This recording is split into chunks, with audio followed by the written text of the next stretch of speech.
방송을 듣고 계신 크리스찬 여러분들 부탁드립니다.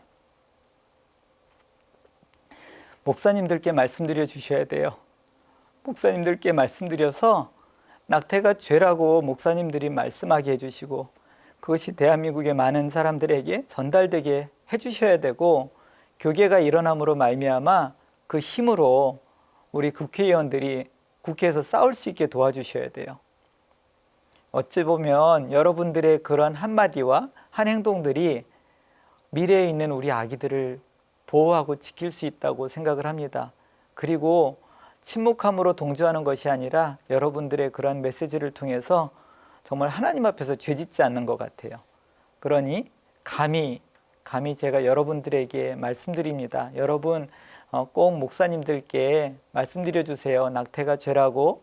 우리 여성 성도분들, 남성 성도분들, 교회 리더십 여러분들 꼭 말씀해 주시고, 또 여러분들에게 한 가지 더 부탁하고 싶습니다. 네이버나 구글이나 낙태라고 쳐보면 수많은 기사들이 나옵니다. 그 기사에 들어가서 보시면요, 놀랍게도 낙태 찬성하는 그 댓글과 그 찬성하는 표시가 더 많아요. 낙태 반대가 적습니다. 그러니 여러분들이 클릭하시고 댓글을 달아주셔야 돼요. 여러분들이 여러분들의 목소리를 내주셔야 돼요. 낙태는 죄입니다. 하나님이 태중에서부터 허락하신 그 생명을 죽이는 그것은 죄입니다. 살인하지 말라고 했던 그 하나님의 계명을 어기는 죄입니다. 그러니 여러분 침묵으로 동조했다고 오해받지 마시고, 우리가 천국 가서 다 만날 텐데 그때 우리가 이런 걸로 동의했잖아요. 우리가 이렇게 목소리 맞춰서 이겨냈잖아요 라고 얘기하는, 우리 대한민국이 이러한 죄를 짓지 않도록 우리가 함께 협력했잖아요 라고 이야기하는 이야기를 우리가 천국 가서 영혼의 시간 가운데 나누고 싶습니다. 여러분 같이 해주세요. 여러분의 동료와 여러분의 그런 클릭이 큰 힘이 됩니다. 또한 청와대 웹사이트에 들어가서 청원글에 들어가서 보시면 낙태 반대와 낙태 찬성이 있는데요, 낙태 반대가 너무나도 작습니다. 지금 낙태 찬성이 거의 2배 이상 올라가고 있어요. 근데 낙태 찬성이 지금 오늘까지 한 2만 7천 명 정도 되는 걸로 알고 있는데, 대한민국의 크리스찬이 2만 7천 명이 아니잖아요. 대한민국 크리스찬들은 그거보다 훨씬 많습니다. 우리가 천국 가서 만날 사람들은 그거보다 훨씬 많습니다. 여러분들께서 목소리를 내주시고 여러분들이 클릭해 주시면, 그러면 우리가 천국 가서 하나님 앞에서 하나님 저희 이런 얘기 했어요 라고 할 수 있을 것 같아요. 여러분들의 성원과 여러분들의 그러한 시간과 여러분들의 목소리가 너무나도 필요한 때입니다. 2020년 얼마 남지 않았습니다. 그 전까지 여러분들 최선을 다해서 함께하여 주십시오. 감사합니다. 네, 안녕하세요. 저는 전국입양가족연대를 앞에서 섬기고 있는 오창화라고 합니다. 모든 아이들은 가정에서 자라야 된다라고 하는 모토를 가지고 입양가족들이 모여서 입법활동을 하고 있는 단체인데요. 여러분들 입양가족들이 입법활동한다고 하니까 이상하시죠? 저도 제가 왜 입법활동을 해야 되는지 이상했습니다. 그런데 2011년에 입양법, 입양특례법으로 개정됨으로 말미암아 그 이후에 많은 아이들이 유기되었고, 또 저희들이 알지 못하는 숫자들이 낙태되었다고 생각하고 있습니다. 더 많은 아이들이 가정에서 자라야 될 텐데 오히려 더 많은 아이들이 시설로 가는 그런 독소조항으로 이렇게 문제가 생겼다고 합니다.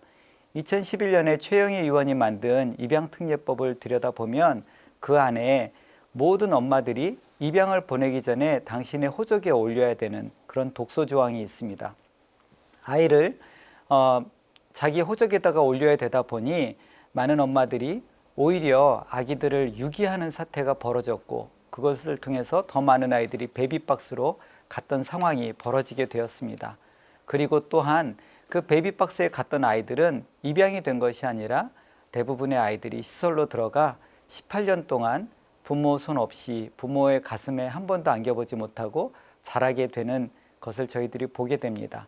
그것 때문에 입양가족들이 모여서 입양법을 입양에 옳게 바꿔야 되겠다라고 모인 단체, 그것이 전국입양가족연대이고, 저희들의 활동을 통해서 더 많은 가족들이 아이들을 품고 아이들을 사랑하며 가정을 꾸리기를 바라고요. 또 더 많은 아이들이 시설에서 자라는 것이 아니라 가정 가운데 부모의 사랑을 받으면서 자라기를 소망하며 모여있는 단체입니다. 여러분들 주변에 입양 가족들을 보시면 이상하다고 생각하지 마십시오. 왜냐하면 엄마 아빠가 혈연이 아닌 것처럼 우리도 자녀들을 낳는 방법이 배로도 낳을 수 있고 가슴으로도 낳을 수 있습니다. 그러한 가정들을 볼 때 여러분들이 격려해 주시고 또 많은 분들이 특별히 하나님을 믿는 분들이 내가 입양이 되었으니 나도 입양을 하겠다라는 마음으로 입양 가운데 마음 써주시면 너무나 고맙겠습니다. 네, 저는 그 대한사회복지회에서 2011년에 쌍둥이를 입양을 했습니다. 그래서 5자녀 중에 둘을 입양을 했는데요. 둘을 입양했던 계기는 저희 넷째가 먼저 천국감으로 인해 가지고 더 이상 아내가 출산하기가 좀 어려운 몸 상태가 되었다고 하므로 또 다른 방법을 고민하던 중에 입양을 하게 되었습니다. 쌍둥이를 입양했던 것은 저희는 입양을 한다면 하나가 아닌 여러 명을 입양하고 싶었고 그것이 아이한테 좋을 거라고 생각을 했는데 시작부터 저희 아버지가 많이 반대를 하셨어요. 그래서 아버지의 반대로 1년 반 정도 기다리다 보니 마지막에 허락해 주셨을 적에 또 다른 아이를 입양한다면 또 많은 시간을 기다려야 되겠구나. 그럴 거라면 우리가 그냥 쌍둥이가 혹시나 있으면 감사하겠다라고 했는데 어떻게 또 그렇게 귀하게 쌍둥이하고 만나게 되었고 가슴으로 낳게 되었고 지금은 그 아이들이 벌써 10살이 되어서 아주 씩씩하게 자라고 있습니다. 입양가족 연대는 제가 대한사회복지회에서 아기를 입양하면서 대한사회복지회 부모 대표로 자조모임 대표로 한 6년간 섬기게 되었는데요. 자조모임 대표라고 하는 것은 그냥 입양가족들 모여서 같이 놀고 캠핑 가고 하는 일이었습니다. 그렇게 함을 통해서 우리 입양 당한 아기들이 서로 나만 입양된 게 아니구나 하고 그 친구들하고 만나서 서로 교제하는 그런 목적이 있기 때문에 저희들한테는 자조모임의 활동이 굉장히 중요하다고 생각을 하고 그런 모임을 진행하고 있었습니다.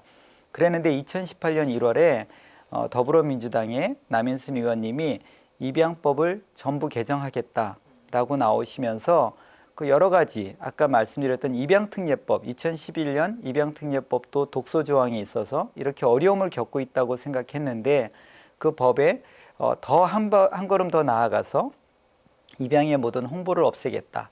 입양의 날도 없애겠다라고 첫 번째 그런 안을 내셨고 국제입양법 쪽에서는 입양 부모의 조건이 3년 이상 혼인 부부였던 것을 뭐라고 바꾸셨냐면 다양한 가족 형태라고 바꾸게 되었어요. 그 다양한 가족 형태가 무엇인지를 저희들이 국회 공청회 때 질의하게 되었고 그것에는 동성애 부부도 포함되어 있었습니다. 그러다 보니 입양 가족들이 굉장히 반대하게 되었죠. 그리고 민간 입양 기관이 여태까지 입양을 주도하고 있었는데요. 그것을 국가가 입양을 하겠다고 하는 것에 대해서 저희들이 말릴 그런 마음은 없었습니다. 그런데 기존에 있는 민간 입양 기관을 다 그 입양의 어떤 기능을 다 막아버리고 모든 것을 국가가 진행하겠다고 했을 적에 갑자기 어떤 민간에서 오랫동안 해왔던 경험이 단절되고 국가가 했을 때 발생할 수 있는 예상되는 문제들에 대해서 전혀 고민 없이 어떻게 한 시점에 그렇게 바꾼다는 것은 우리는 동의할 수 없다. 가뜩이나 대한민국은 입양이 다른 나라보다 많이 안 되고 있는 나라고 입양 가족이 없는 상태에서 입양을 홍보하고 또 대한민국이 안타깝게도 선진국이나 어느 다른 나라를 비교해봐도 아이들의 시설 보호율이 압도적으로 높은 나라입니다. 대한민국은 거의 60% 정도의 아이들이 가정의 조건에서 자라지 않고 기관에서 집단 보육을 당하고 있습니다. 물론 보육시설에 계신 분들 너무나 수고하고 헌신하고 있고 그 아이들을 사랑하는 것은 압니다.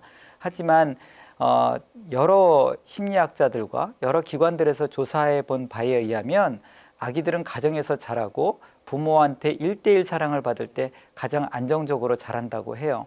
근데 그런 것들이 이루어지지 않는 나라에서 그것도 어떤 시범적인 모델로 국가가 100% 한순간에 진행하겠다. 이거는 너무 위험합니다. 라고 이야기하면서 2018년 3월에 급하게 입양가족들이 모여가지고 만든 단체가 전국 입양가족 연대이고 거기에서 어쩌다 보니 제가 능력이 없음에도 불구하고 많은 분들의 성원에 힘입어서 앞에서 섬기고 있습니다.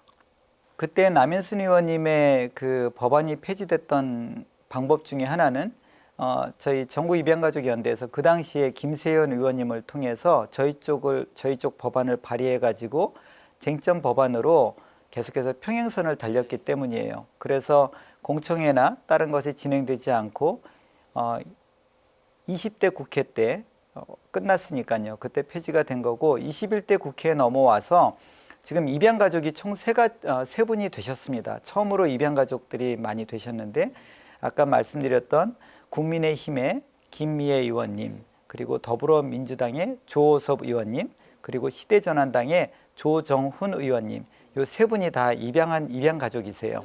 그래서 요 세 분을 통해서 저희가 11월 3일 날 또다시 베이비박스의 아동들을 어떻게 입양을 보낼 것인가를 가지고 국회에서 토론회를 하는데요. 이런 식으로 이전과는 달리 입양가족 당사자들이 국회의원이 됨으로 인해서 어떻게 하면은 더 많은 아이들이 시설에서 자라는 것이 아니라 가정에서 자랄 수 있을까를 도모하고 있습니다. 그러다 보니까 먼저 입법 활동을 하시면서 열심히 하시려고 하셨던 분들과는 여전히 합의점 없이 쟁점 법안으로 가고 있기 때문에 지금 저희 쪽도 어떤 법안을 내기보다는 서로의 상황을 보면서 계속해서 좀 대화를 하려고 노력하고 있는 중으로 보시면 되겠습니다. 정말 저희 쪽에서는 이 아기들이 시설에서 자라는 것과 가정에서 자라는 차이가 얼마나 큰지 잘 알고 있고요. 그리고 방금 전에 말씀하셨던 입양으로 인해서의 장점, 단점 엄밀하게 보면 없습니다. 왜냐하면 가슴으로 낳거나 아내의 배를 통해서 낳거나 저희들이 봐서는 차이가 없거든요.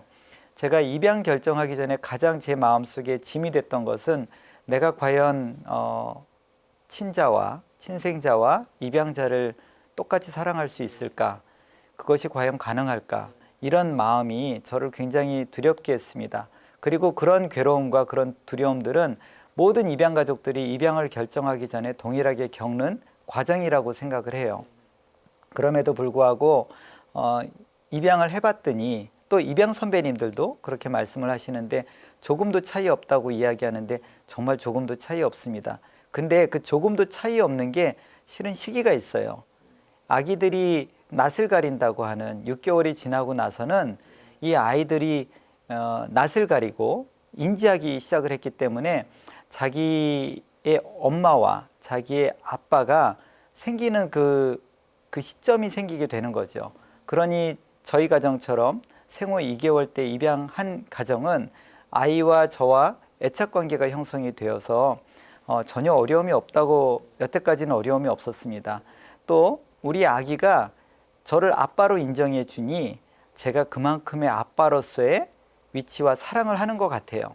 근데 아이들이 커서 연장아 입양이라고 하는데요. 1살, 2살, 3살 이렇게 지난 아이들을 입양했을 적에는 그 아이들이 당신이 내 아빠가 맞나? 당신이 내 엄마가 맞나라고 하는 서로 맞춰가는 과정들이 생기는데 그게 애착관계 형성이 되지 못했기 때문이죠. 애착관계 형성이 되지 못하니 굉장히 서로의 어려움을 겪게 됩니다. 물론 그럼에도 불구하고 지금 보육시설에서 자라고 있는 많은 아이들이 입양이 되기를 간절히 바라고 있어요.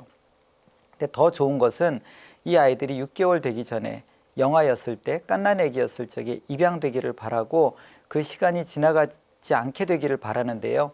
현재 입양특례법 내에서는 평균 5개월에서 6개월 정도의 그런 등록과 수업 기간이 걸리게 됩니다. 그러다 보니 정말 중요한 시기에 이 아이들이 부모와 결연되는 것이 아니라 떨어져 있게 되어서 그렇기 때문에 그것도 저희들이 바꿔달라고 이야기하고 있고 또 기본적으로 해외 입양을 막으려고 많은 분들이 노력을 하고 계세요. 근데 해외 입양 가신 분들을 뵈면 그분들은 당신네들이 가정에서 자란 것에 대해서 굉장히 감사함을 가지고 있고요.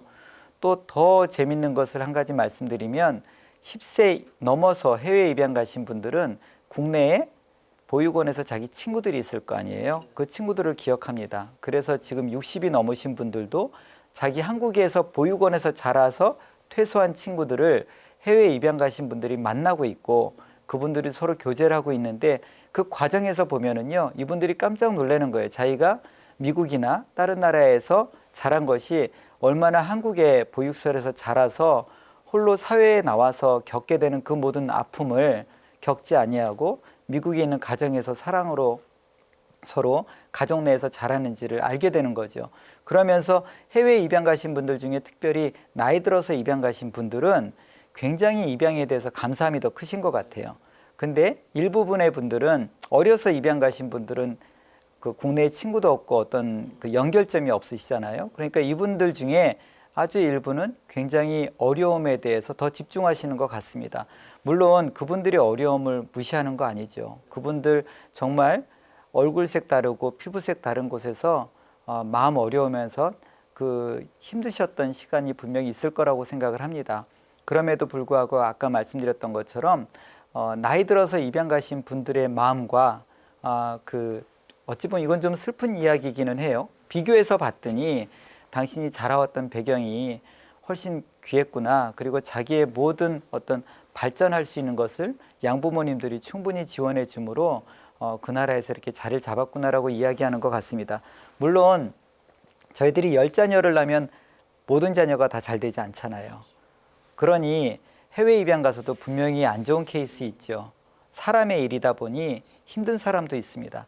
근데 일부 언론에서 아니면 특정 케이스를 가지고 많은 이야기를 했을 적에 그것이 일반화가 되어버리면 더 많은 아이들이 가정에서 자랄 기회조차 박탈된다고 봐요. 그것이 저희들을 가장 마음 어렵게 합니다. 근데 이 행복하고 좋은 얘기들을 막 이야기를 하면 별로 관심을 못 받는데 아주 특정 케이스에 안 좋은 케이스는 많은 분들이 보고 그것에 대해서 매몰되거나 어찌 보면 그것이 일반화된 생각으로 보실 수 있는 것 같아요. 그래서 저희는 될 수 있으면 많은 해외 입양인들 중에 건강한 해외 입양인들이 한국에 와서 당신이 가정 내에서 자라니 내가 이렇게 잘 자랐다라는 이야기를 많이 해달라고 요청드리고 있습니다. 그래서 사회에 나와서도 또 사회에 나가기 전에 많은 경우에 선배님들이 나가서 시설 출신, 보육시설 출신이라고 이야기하면 안 된다라고 그렇게 이야기하는 것을 들었습니다. 마음이 아프죠. 그래서 저희는 어찌되었거나 더 많은 아이들이 가정에서 자라기를 바라고 있고요. 또 건강한 가정이 필요한 것 같아요. 이 아이들을 그냥 키우는 게 아니라 아주 건강하게 키울 수 있는 많은 부모님들이 그렇게 나오기를 바라고, 입양특례법 이전에는 많은 목사님들이 그렇게 입양을 하셨다고 합니다. 근데 지금 입양특례법이 생기면서 이것이 판사님들의 어떤 의사결정에 의해서 이게 허가받아지게 되는데요. 판사님들 입장에서는 특별히 이것을 어떻게 평가할 것인가의 주관적인 부분이 참 많은 것 같아서 그나마 좀 좀 결정하기 쉽게 만든 것 중에 하나가 수입이 얼마인가, 이 부모님들의 수입이 얼마인가를 중심으로 보신다고 합니다.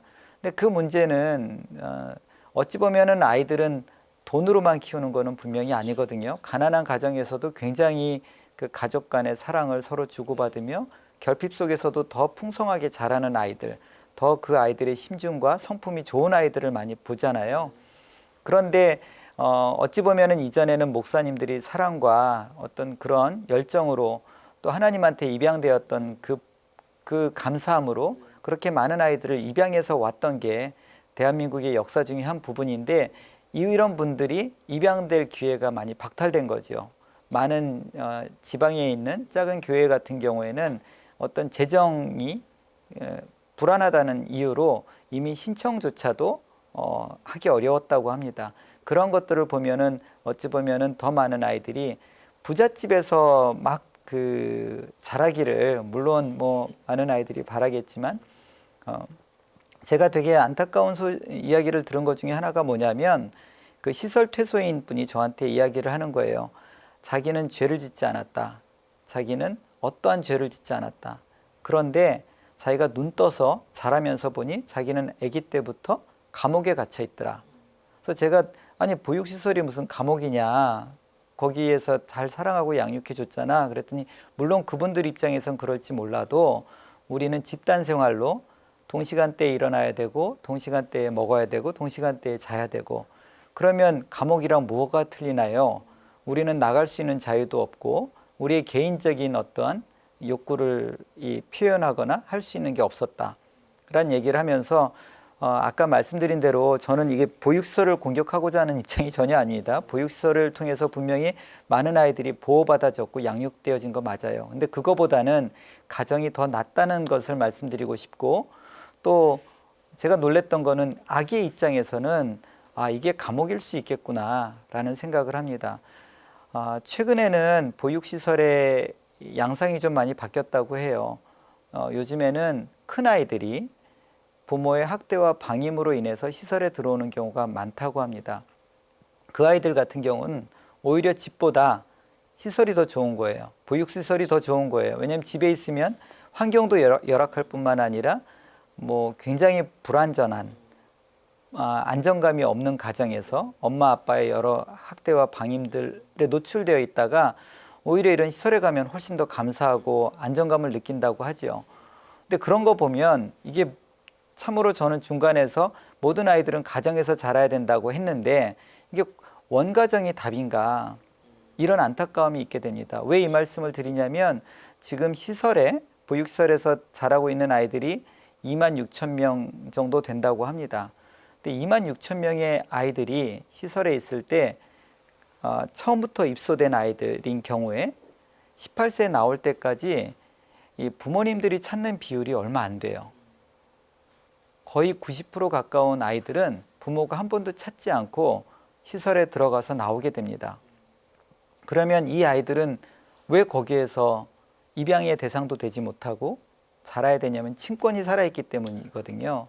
그러면 친권을 유지하기 위해서 부모님들이 3년에 한 번은 자기 의사표현을 하셔야 된다고 하는데 저는 이것도 좀 말이 안 된다고 생각을 해요. 어느 부모가 3년에 한 번씩 아이를 찾는 게 그게 무슨 친권의 표현이에요. 미국의 한 주 같은 경우는 매달 만나야 된다고 하거든요. 아기 입장에서는 자기의 생부를 시설에서 있을 텐데 한 달에 한 번 얼굴을 못 비춰주나? 그 못 비춰준다면 과연 그 부모들은 친권을 유지할 그런 권리가 있는 것인가? 이런 생각도 들게 됩니다. 그렇게까지 확장을 하게 되면 또 현재 한 30만 명 정도의 아이들이 이 가정에 있건 시설에 있건 학대와 방임을 당한다고 해요. 이거 어마어마한 숫자죠.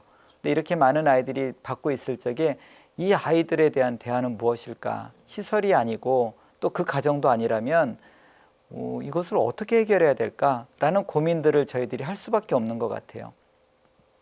그러다 보니 정말 이런 문제에 관해서 해결할 수 있는 유일한 답은 국가도 아니고요. 어느 누구도 아니고 어찌 보면 교회가 아닐까? 우리 하나님을 믿는 교회한테 유일한 소망이 있는 것은 아닐까라는 생각을 합니다.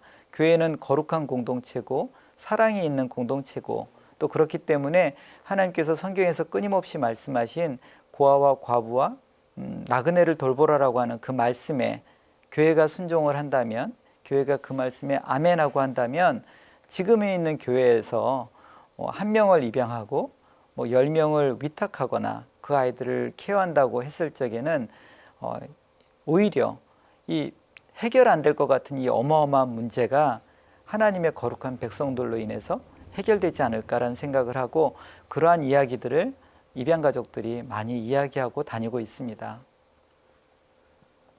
저희 입장에서는 굉장히 안타깝고 놀랍습니다. 이번에 14주까지는 전혀 어떠한 그런 것도 상관없이 여성분의 의사결정에 따라서 낙태가 결정이 되고요.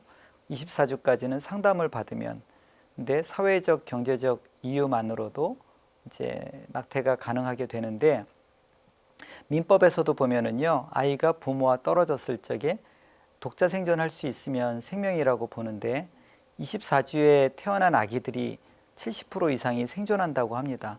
그러면 어찌 보면 그 아이는 태어났을 적에 살 수 있는 아기를 태중에서 죽이겠다고 하는 것을 지금 국가가 법으로 만들겠다라고 하는 거기 때문에 이 프로라이프를 하시는, 또 낙태를 반대하거나 또 저희처럼 행동하는 프로라이프라고 해서 단체를 만들어서 활동하시는 분들 입장에서는 매우 경악스럽고 놀랍지요. 살아있을 수 있는 아기를 죽인다고 하는 것이 법으로 지어진다면 어찌 보면은 대한민국의 예전에 잘 살아보세 이런 운동을 통해 가지고 산하 제한 정책을 피고 그 산하 정책을 핌으로 말미암아 국가가 많은 개인들한테 낙태를 하도록 종용한 것은 맞는 것 같습니다. 그것은 분명히 죄였지만 개인의 죄였다고 생각을 해요. 국가가 개인한테 죄를 지라고 어떤 정책적으로 요청을 하고 그것에 대해서 그대로 받아들인 거, 이것은 굉장히 잘못됐지만 죄는 죄였죠. 그리고 이것에 대해서 안타깝게도 개신교에서는 어떠한 뜻도 반대하지 않고 오히려 카톨릭 쪽에서만 반대하다가 지나갔다고 합니다. 근데 그 결과가 지금 저희가 눈앞에 닥치고 있는 거예요. 올해 상반기까지 보면은 한 여성이 아기를 낳을 수 있는 숫자가 0.8명대로 떨어졌다고 합니다. 1.2명 밑으로 내려가는 게 인류 역사에서 거의 없는 일. 정말 전쟁과 뭐 전염병, 기근 뭐 이런 거가 있지 않고서는 그 밑으로 떨어지지를 않았는데 지금 대한민국은 1.0명을 깨고 작년에 0.9명 되다가 올해는 0.8명대로 떨어져서 정말 인구 절벽으로 막 치닫고 있는 게 지금 대한민국 현재 상황인 것 같습니다. 그런 와중에 이제 또 낙태까지 이제 허용이 되는 거죠. 여성의 권리라고 이야기하면서. 근데 저희 프로라이프 쪽에서는 모든 분들이 동일하게 이야기하는 게 어떠한 이유나 어떠한 권리도 생명을 박탈할 수 없다. 그리고 저희는 하나님을 믿는 사람들로서 물론 프로라이프에서 모두 같은 종교를 이야기하는 것은 아니지만 저는 하나님을 믿는 사람으로서 태중에서부터 불렀다는 그 하나님의 말씀은 태에서부터 우리의 생명이 시작되었다고 믿기 때문에 낙태는 여성의 권리라고 이야기할 수 없다고 생각을 합니다.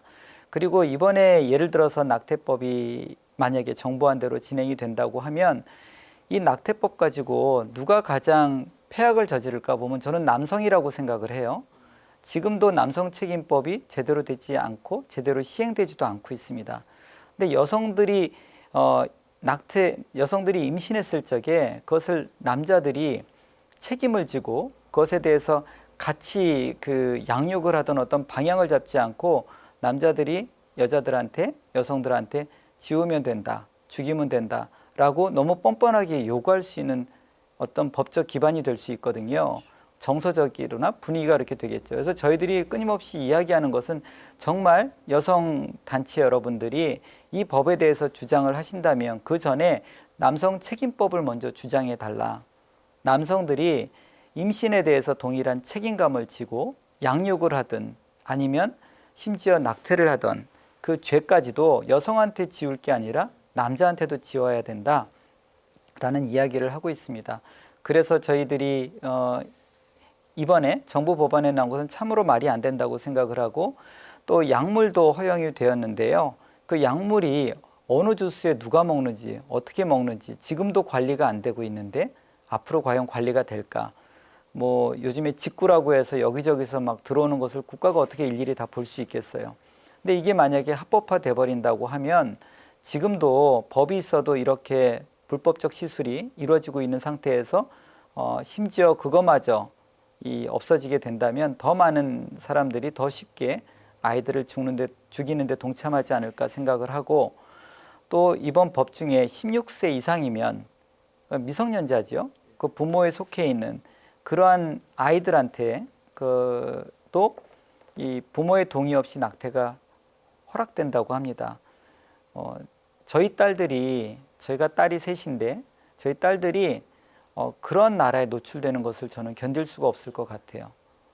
그리고 모든 아름답게 여성의 권리와 여성의 아름다움을 지켜야 될 아이들이 그런 것에 노출되고 그런 분위기에 노출되어서 그런 것을 당했을 적에 어찌 보면 그것은 부모와 같이 도우면서 결정하고 어떻게 해야 될지를 해야 되는데 그 아직까지 생각이 굳지 않은 아이들, 불안정한 아이들한테 그런 권리를 준다는 것이 이게 과연 옳은 법인가 생각을 하면서 정말 최선을 다해서 막을 수밖에 없고요. 최선을 다해서 이것이 옳지 않다는 것을 세상에 이야기할 수밖에 없는 것 같습니다. 정말 이 법을 보면서 제 머릿속을 뒤흔들고 있는 생각 중에 하나가요. 이전에는 개인이 죄를 졌다. 그것까지는 하나님께서 개인한테 죄를 물을 수 있고 그것에 관해서 우리가 회개하고 돌이키고 하면 될 문제라고 생각을 합니다. 근데 지금 이번에 낙태법 개정안은 국가가 죄를 짓는 거로 보일 수밖에 없는 것 같아요. 그 옛날 가나안 땅에 몰렉한테 제사를 지냈던 이유가 무엇인가 보면 어처구니 없게도 전쟁을 이기게 해달라, 뭐 어떤 자기의 뭐 풍년을 드리게 해달라, 다 이익 때문에, 자기 안전 때문에 자기 아기를 죽였던 게 몰렉의 제사고, 그것을 가지고 하나님이 그렇게 극노하셨다고 성경에 쓰여져 있습니다. 지금 돌아와 가지고 현재의 상황에서 국가가 이런 죄를 짓는다고 했을 적에 과연 하나님이 대한민국을 용서하실 수 있을까? 이것에 관해서 정말 심히 두렵고, 그렇기 때문에 제가 많은 국회의원 분들을 만나 뵙고 저희들이 만들고 있는 저희들의 법은 어찌 보면은 헌재에서 이미 여성의 권리를 침해했기 때문에 그에 따른 그 규정을 만들려고 해서 어느 규정인가는 만들어야 되는 게 저희들의 아주 희한한 상황이 돼버린 거죠. 정말 저희들이 바라지 않는 상황이 돼버렸어요. 기본적으로 생명이, 정자와 난자가 만나는 그 순간부터 저희는 생명이라고 이야기를 합니다. 그럼에도 불구하고 현재 헌법적 구조 내에서는 헌재의 결정에 의해서 저희들이 입법 활동을 해야 되고, 그걸 가지고서 만들었던 게 심장박동법이었습니다. 심장박동법은 무엇이냐면 생명이 죽었다라는 게 심장이 더 이상 뛰지 않는다라고 하기 때문에 심장이 뛴다라고 하면 이거는 생명이라고 인지해 달라라고 하는 거고요. 그것이 5주에서 6주 사이라고 해요. 그때 이미 아기의 심장 소리가 들린다고 합니다. 그럼 아기의 심장 소리가 들린다고 하면 이거는 생명으로 인정해서 살인하면 안 된다, 낙태하면 안 된다라는 것을 저희들이 요청을 하고 그러한 법을 만들었고요. 그 법을 가지고 많은 국회의원님들을 뵀어요. 근데 놀랍게도 국회의원님들이 저한테 하시는 말씀은 무엇이냐면, 1970년에도 정부에서 그런 얘기했을 적에 아무도 그것에 대해서 크게 반대하지 않았다. 말씀드린 대로 카톨릭 쪽에서는 반대했지만 지금 그 당시에도 그렇게 반대하지 않고 다 수긍을 했다. 근데 지금 그 사이에 그러면서 수많은 낙태가 어찌 보면은 하루에 3,000명, 1년에 100만 명 이상의 아기들이 낙태되고 있는 지금 현 시점에서 나보고 그런 법을 발의하라고 한다면 그럼 내 뒤에 누가 있을 텐데 라는 이야기를 하시는 거예요. 국회의원들은 국민의 뜻을 따라 국민을 대표해서 법을 발의하는 사람인데 내 의견과 내 종교적 신념만 가지고서 법을 만들기에는 이건 너무나 부담이 있다. 내 뒤에 아무도 이것에 대해서 동조하거나 응원하지 않는데 내가 그 법을 만들었다가 고스란히 많은 여성단체로부터 공격당한다면 나는 어떻게 하라고, 그런 말씀을 하시는 거예요. 그러면서 이분들이 교회가 이야기하지 않습니다. 대한민국의 교회가 이것이 죄라고, 이것이 하나님 앞에서 죄라고 이야기를 해야 되는데 대한민국의 많은 교회들이 침묵하고 있습니다. 심지어 차별금지법 같은 경우는 교회의 존폐 여부를 둘 정도로 그렇게 엄청난 법임에도 불구하고 일부 교회가 심지어 찬성하고 있고, 그 법의 본질이 무엇인지에 대해서도 헷갈려하는 게 지금 현재 개신교회입니다. 근데 자기의 존폐 여부와 전혀 상관없는, 어찌 보면은 대한민국의 절반 이상 50% 이상의 여성들이 이미 낙태를 경험했고, 교회에도 수많은 집사와 권사님들이 이미 낙태를 경험을 했는데 그분들 앞에서 목사님들이 죄라고 이야기해서 그 교회에 있는 많은 여성 신도들이 떠나가거나 그런다고 두려워하고 있는 판에 그분들이 낙태에 반대의 소리를 낼까요? 나는 그것에 대해서 그렇게 생각하지 않습니다 라고 이야기를 하셨어요. 국회의원이 직접? 예, 국회의원이 저한테 직접 이야기를 하셨고 그것을 제가 굉장히 충격적으로 듣게 되었습니다.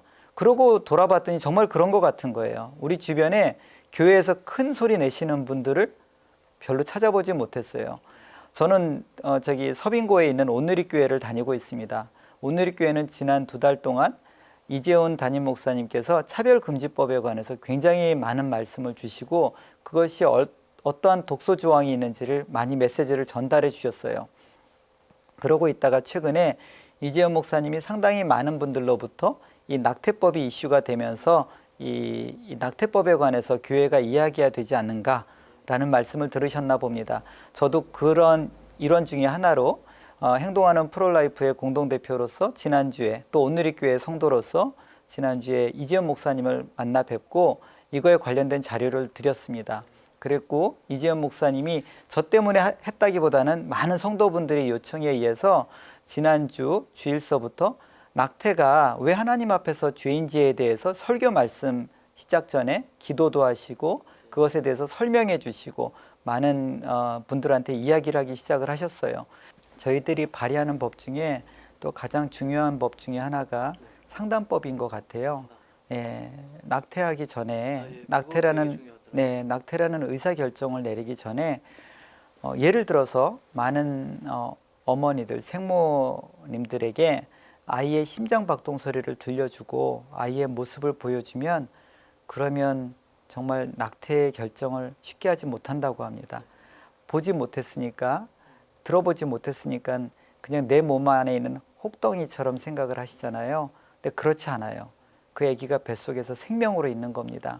그러니 그것을 보여주고 들려주고 또 이 아이를 생모께서 출산했을 적에 어떠한 지원이 있는지, 어떻게 또 사회에서 도와줄 수 있는지, 또 아까 말씀드린 대로 교회가 어떻게 이 일을, 하나님을 믿는 성도들이 그들을 어떻게 품을 수 있는지 그런 사랑을 표현해 주면 많은 어머니들이 아기를 낳을 거라고 생각을 하고 낙태죄가 있음으로 인해서 성생활도 문란해지지 않는다고 생각을 해요.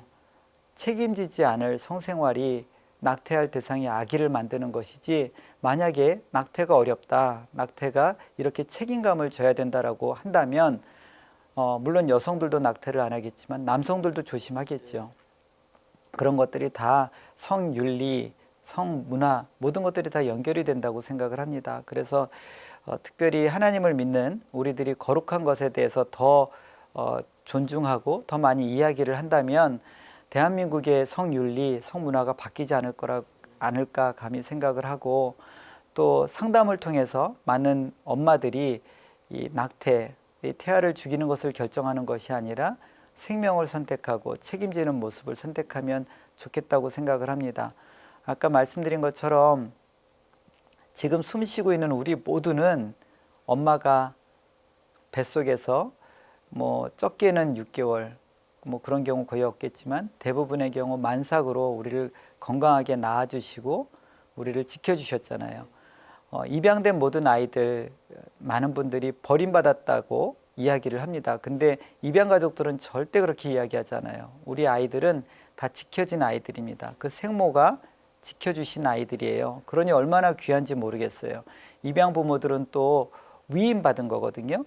그러니 더 아이들이 잘 자라도록 더 사랑으로, 그렇다고 해서 아이들을 망치는 것이 아니라 훈육할 거 훈육하면서 키우는 게 아닌가라는 생각을 해요. 그런 하나의 에피소드를 말씀드리면, 입양되어서 성인된 자매님이 있습니다. 이 자매님이 마음속에 그럼에도 불구하고 왜 내 엄마가, 내 생모가 나를 키우지 못하고 이렇게 양부모한테 했을까, 그 마음이 굉장히 오랫동안 힘들었다고 해요. 근데 이 자매가 이제 성인이 되어 가지고 어떤 프로그램 가운데 미혼모 센터에 가서 어떤 그 관계 맺고 그분들을 같이 그러니까 케어하고 하는 그런 프로그램에 들어갔는데, 이 자매가 거기에 가가지고 내가 입양되었다라고 이야기를 했더니 거기에 계신 수많은 엄마들이 잘 자랐다, 너무 건강하게 자랐다라고 이야기하면서 그렇게 울면서 이 어린 자매를 안아주더라는 거예요.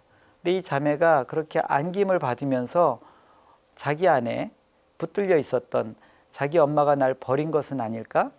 라고 생각했던 그 마음이 아주 눈 녹듯이 녹아버렸다라는 이야기를 합니다.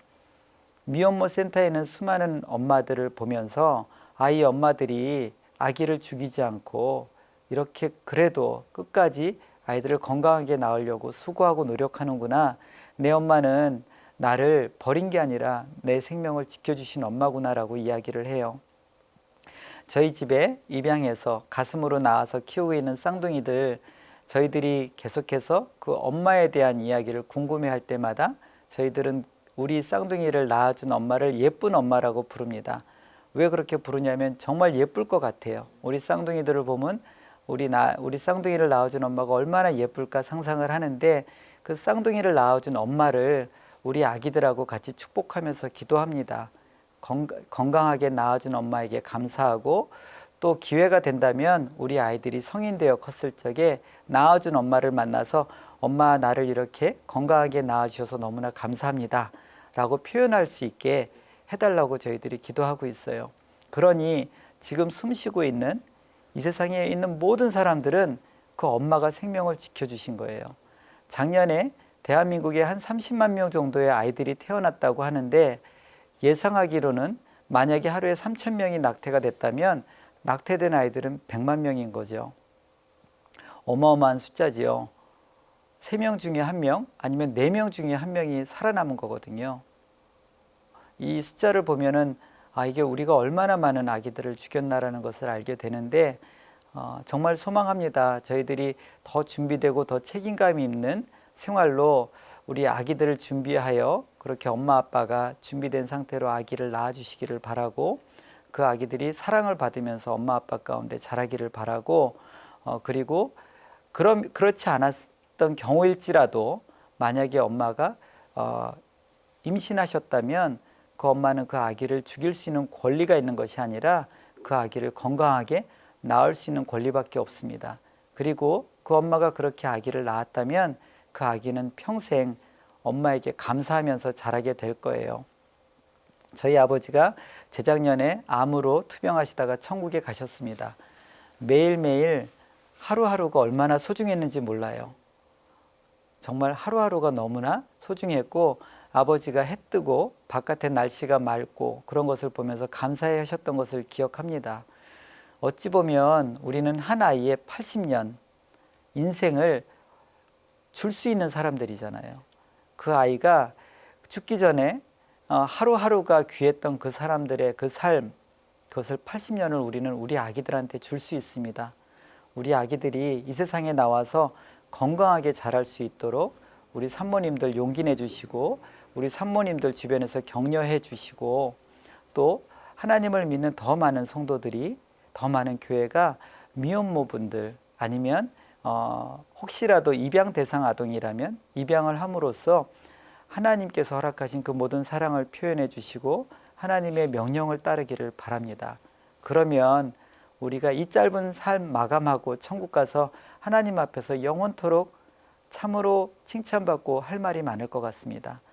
이 세상의 삶에 매몰되기보다 우리가 천국을 소망하며 천국 하나님 기뻐하시는 일들을 같이 하기를 소망합니다. 대한민국의 저출생 문제는 국가가 지원해서 해결된다고 보지 않습니다. 국가가 도움은 줄 수 있겠지요. 그러나 선진국 어느 나라를 봐도 2.1명이 넘지 않았어요. 여전히 그 나라들도 1.5명, 1.7명 왔다 갔다 하면서 국가에 막대한 재산을 쏟아붓고 많은 여성들 보고 애를 낳아라 라고 요구를 하고 있습니다. 근데 그렇게 해서 늘어봐야 우리나라가 0.8명인 것은 매우 작지만 우리가 늘려봐야 1.6명 되겠지요. 여전히 2.1명이 되기에는 턱없이 부족합니다. 근데 대한민국의 미래에 그러면 저출생 문제를 누가 해결할 수 있을까? 여전히 저는 교회라고 보고 하나님을 믿는 성도라고 봅니다.